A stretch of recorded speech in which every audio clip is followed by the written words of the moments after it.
believe in the globe Earth, and I use belief in a beautiful way. Keep in mind, I think belief is a beautiful thing. I'm not implying that. I think that knowing is the enemy of belief. I think that when we know things, what we really are is in a trance where we've locked in the world in a certain way to save us calories, and it's going to be a lot harder for us to open that and consider new evidence. So, what I'm getting at is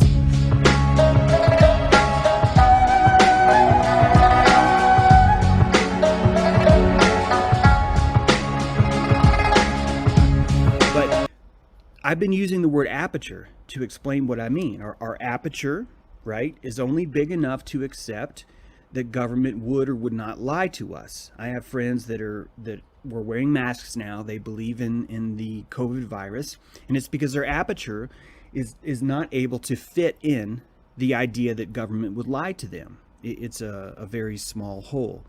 The next one up from that would be, say, Building 7. And then the next one up from that would be Building 7 was done to help you. There's all these different levels that are waiting for your aperture, and all of them are true. Every one of them are true. And that's really the most profound thing about this universe that I'm now telling you. Remember how I've warned you about the quickening? How inside of sociopathy, inside of psychology, inside of religion, inside of politics, we're obsessed with this Wetiko idea that there can be only one, that there can be only one right way, that there can be only one fact, that the only way to plant a tree is to stake it, right? Is to physically stake it to the ground. And because you did that once and you got pears, every tree needs to be staked in a proper way. This is the quickening of thought.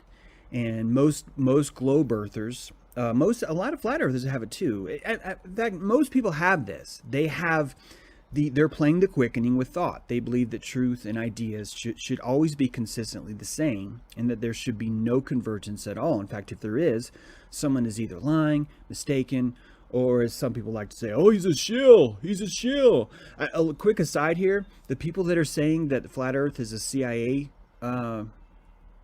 prop, it's literally the stupidest thing I've ever heard.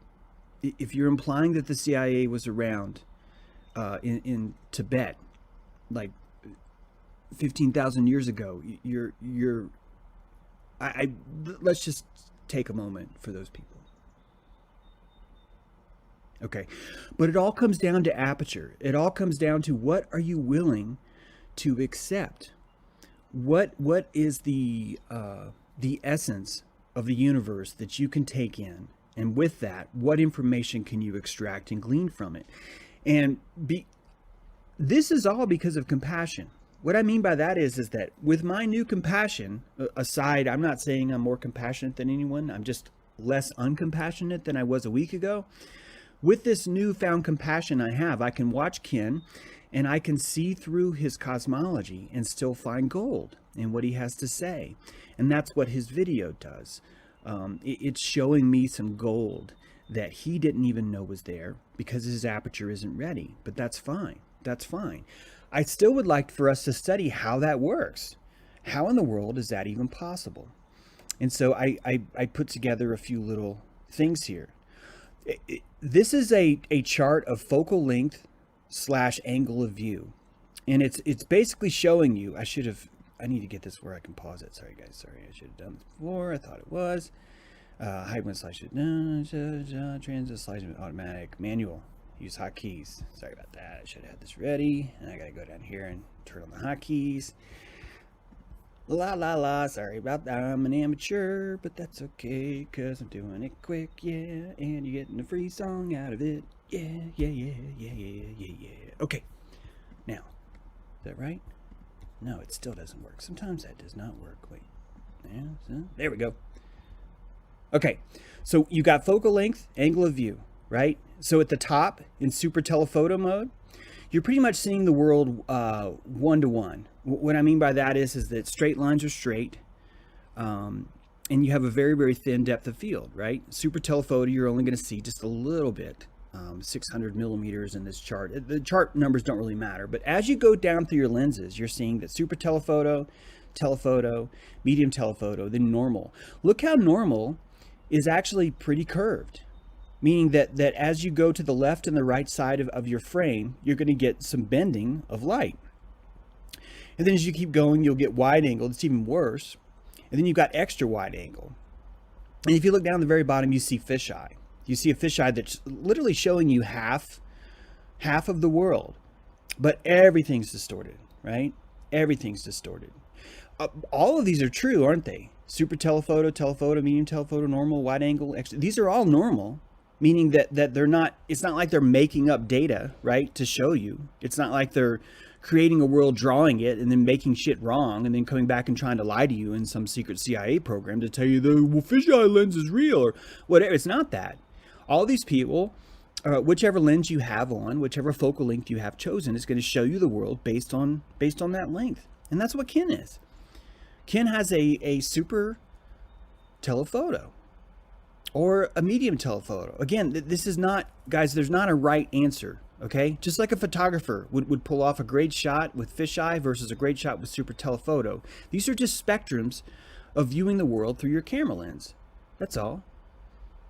So as an example, two different lenses. Here you see on the left, you see a straight, more closer to a telephoto shot, right? All your lines are crisp. They're straight.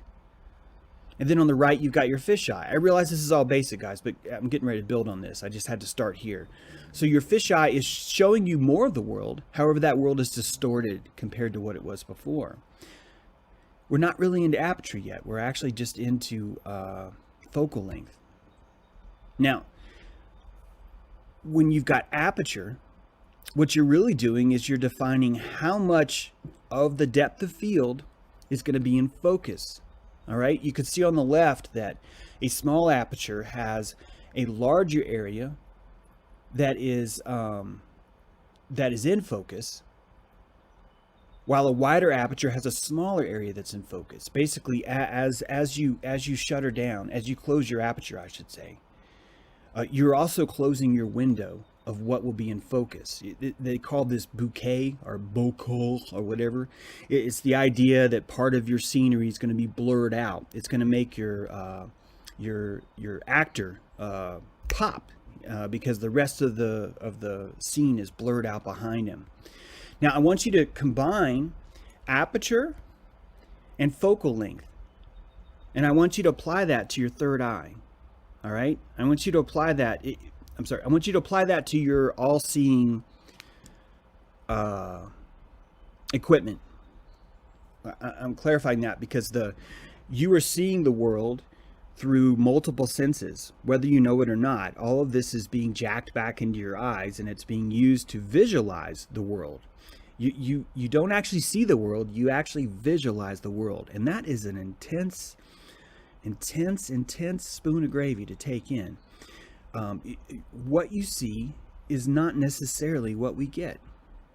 It's profound because we've been taught from day one that what you see is what you get. In fact, as a zeteticist, I have told you over and over again that all that is true, the only thing that is true, is what you can directly perceive or experience.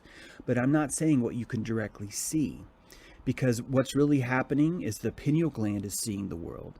It's using the perturbations, the vibrations from everything outside you to determine and build the world. It's using your two eyes as rod and cone towers, collectors, antennas that are collecting rods and cones are filling with data that's coming in, right? Not only is it light, but it's also information. Light is a particle and a wave. It's DC and AC.